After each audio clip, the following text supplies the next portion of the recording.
All right, today we are reading The After Christmas Tree by Lyndon Wagner Tyler and illustrated by Susan Davis. It was New Year's Day. It was time to take down the Christmas tree. I feel sad when Christmas is over. We had fun making cards and presents and baking cookies. Mom and Dad came to see our Christmas pageant, and we had a caroling party. Not much of that this year, though. And we found the perfect Christmas tree. It was so tall that we had to make extra paper chains to fill it up. Why does such a great season have to end so soon? I asked Mom. Mom said, I have an idea to make it last a little longer. Let's have a winter party. We made invitations and sent them out to our friends. We spent the afternoon taking the decorations and lights off our tree. On Saturday, we met at the pond. The ice was like glass. Dad was the leader, and we made a snake. Oh, so I guess I went ice skating. That sounds fun. We can't really do that in California, but still sounds fun. When it was time to go home, we gave everyone a bag and asked them to collect pine cones on the walk back.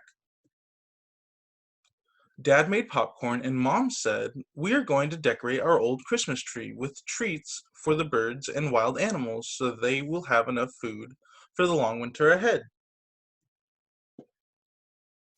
We gathered around the table and covered the pine cones with peanut butter and rolled them in birdseed. We strung popcorn and berries. Sounds like it's going to be a yummy treat for the animals. Dad set the tree up in our yard. We tied the pine cones to the branches with red ribbons. Mom gave us nuts to spread around the base of the tree. When we were finished, our old tree didn't look so sad anymore. Then we went inside. Mom and Dad passed out the hot chocolate while we watched the party outside. There were birds all over the Christmas tree, and the squirrels were stuffing their cheeks. Mom said our Christmas tree is enjoying its second season of giving. A great holiday season doesn't have to end. Oh, and that is The After Christmas Tree. Next we have Sun, Snow, Stars, Sky by Catherine and Laurence Anbolt. Anbolt? Anbolt. I don't know if that's a B or an H. Early in the morning, the sun comes up.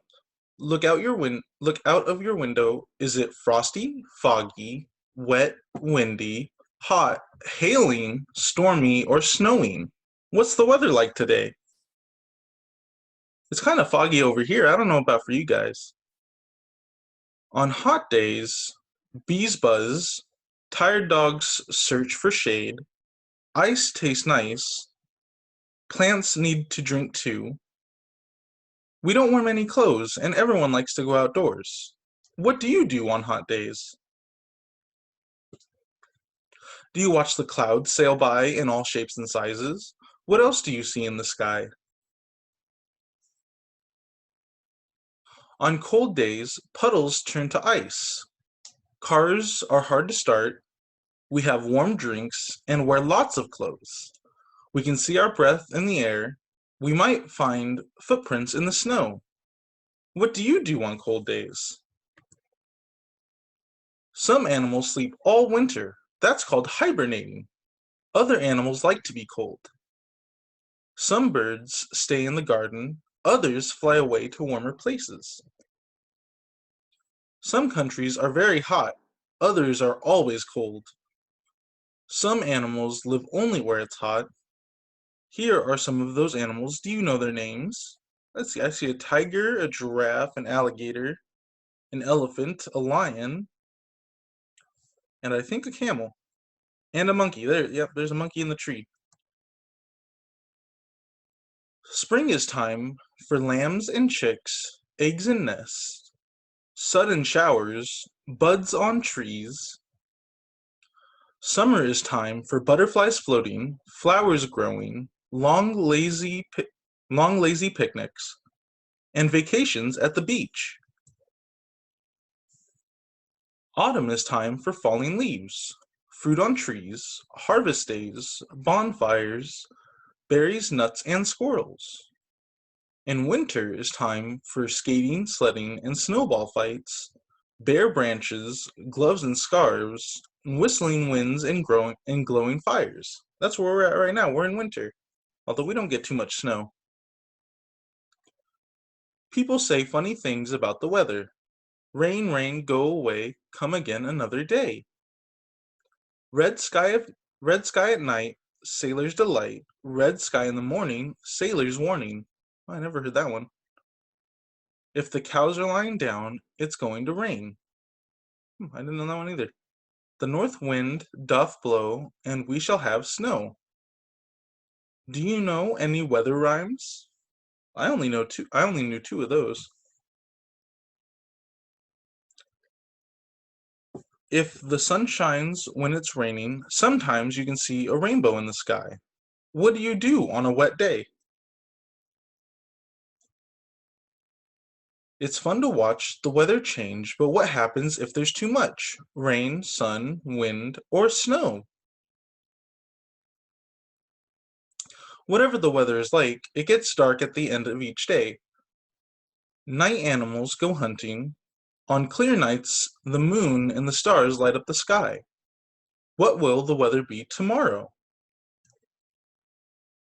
And then it's got some weather pictures. All right, and that was Sun, Snow, Stars, Sky. And then our last book for today, we have The Snowy Day by Erza Jack Keats. All right. One winter morning, Peter woke up and looked out the window. Snow had fallen during the night. It covered everything as far as he could see. After breakfast, he put on the snowsuit and ran outside. The snow was piled up very, very high along the street to make a path for walking. Oh, he's got a little pointy hat. Crunch, crunch, crunch, crunch. His feet sank into the snow. He walked with his toes pointed out like this. He walked with his toes pointed in like that. Then he dragged his feet slowly to make tracks, and he found something sticking out of the snow that made a new track. It was a stick that was just right for smacking a snow-covered tree. Oh, that doesn't sound like a good idea. It's a good way to get, covered in snow. Down fell the snow, plop, on top of Peter's head. He thought it would be fun to join the big boys in their snowball fight, but he knew he wasn't old enough. Not yet. He got smacked with a snowball. So he made a smiling snowman, and he made angels. He pretended he was a mountain climber. He climbed up a great big tall, heaping mountain of snow, and slid all the way down. He picked up a handful of snow, and another, and still another. He packed it round and firm and put the snowballs in his pockets for tomorrow. Then he went home into his warm house. Oh no. He told his mother all about his adventures while she took off his wet socks. And he thought and thought and thought about them. Before he got into bed, he looked in his pocket. His pocket was empty. The snowball wasn't there anymore, and he felt very sad. I think the snowball melted in his pocket. While he slept, he dreamed that the sun had melted all the snow away. But when he woke up, the dream was gone. The snow was still everywhere. New snow was falling. After breakfast, he called to his friend from across the hall, and they went out together into the deep, deep snow. All right, and that was The Snowy Day. And that was all the books I have for today. Thank you guys for reading with me. I hope you guys have a good day.